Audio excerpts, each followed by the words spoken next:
नमस्कार, मी वैशालीज रेसिपीमध्ये आपल्या सर्वांचंच नेहमीप्रमाणेच पुन्हा एकदा स्वागत आहे। याआधी आपण कच्च्या केळाचे काप केले होते, तर आज आपण सुरणाचे काप करणार आहोत। आपण घेतलेले सुरणाचे काप व्यवस्थित बुडतील इतकं पाणी घ्यायचं, कोकम घालायचं, चवीनुसार मीठ। पाणी गरम होईपर्यंत आपण सुरणाचे काप कापून घेऊया। सुरणाचे काप करण्यासाठी आपण सुरण घेतलेला आहे। सुरण स्वच्छ धुवून घ्यायचं, कारण त्याला माती असते।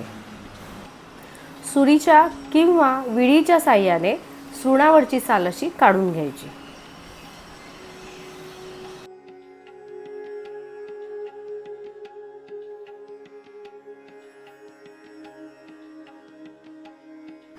पाहू शकता, आपली सुरणाची साल अगदी व्यवस्थित काढून झालेली आहे।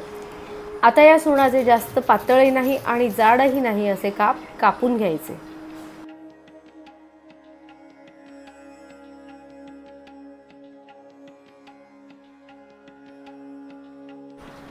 सुरणाचे काप कापेपर्यंत आपलं पाणी देखील छान गरम झालेलं आहे आणि कोकमाचा अर्क देखील त्या पाण्यामध्ये छान उतरलेला आहे।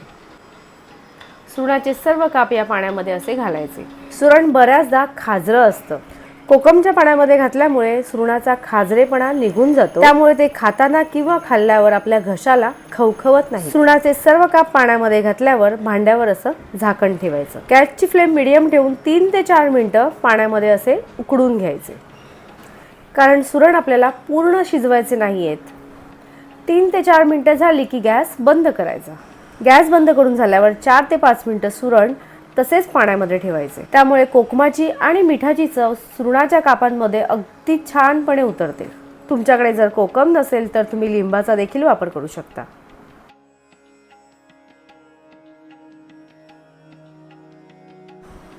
आता सुरणाचे काप असे एका भांड्यामध्ये काढून घ्यायचे। सुरणाचं पाणी चाळणीमध्ये सुद्धा तुम्ही गाळू शकता।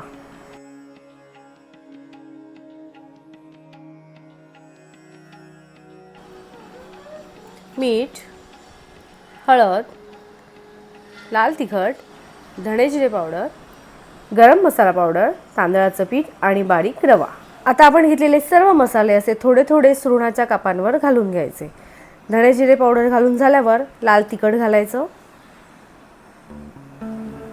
हळद, जेवढे मसाले आपण घालणार आहोत तेवढे ते असे पसरवून घालायचे, मीठ आणि गरम मसाला पावडर।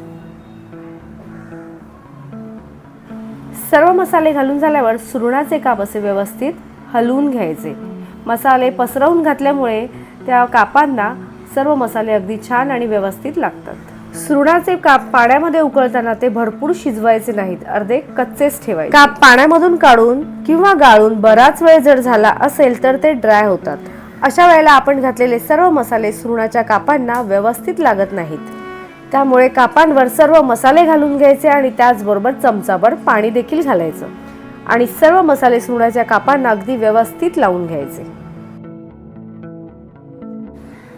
डिश किंवा ताट घेऊन त्यामध्ये असा बारीक रवा घ्यायचा,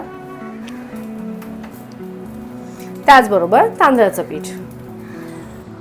आता उरलेले सर्व मसाले यावर घालायचे। धणे जिरे पावडर, लाल तिखट, हळद, मीठ आणि गरम मसाला पावडर आणि अगदी व्यवस्थित मिक्स देखील करून घ्यायचे।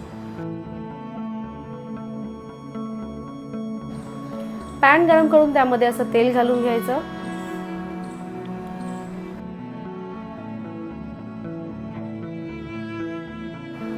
आणि तेल गरम होईपर्यंत सुरणाच्या कापांना झटपट आपण मिक्स केलेलं सर्व साहित्य असं लावून घ्यायचं।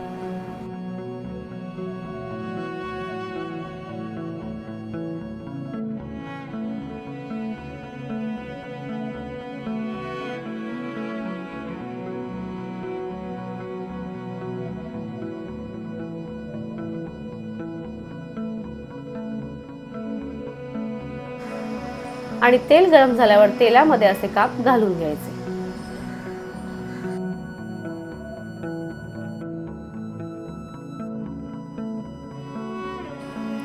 गॅसची फ्लेम मात्र मीडियमच ठेवायची।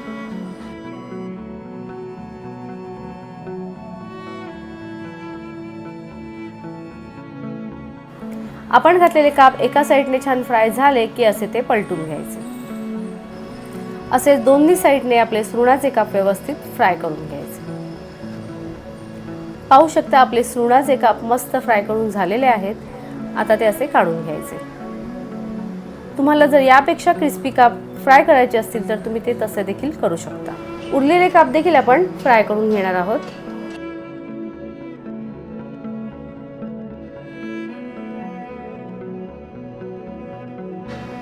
आपले सर्व काप फ्राय करून झालेले आहेत. मार्गशीर्ष महिना चालू आहे. जर तुम्हाला फिश खाऊसे वाटले तर असे सुरणाचे काप करायचे आणि खायचे.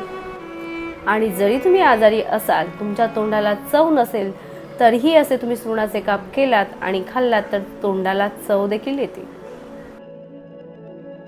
तुम्हाला जर आपली आजची रेसिपी आवडली असेल तर आपल्या रेसिपीला लाईक करा, जास्तीत जास्त शेअर करा.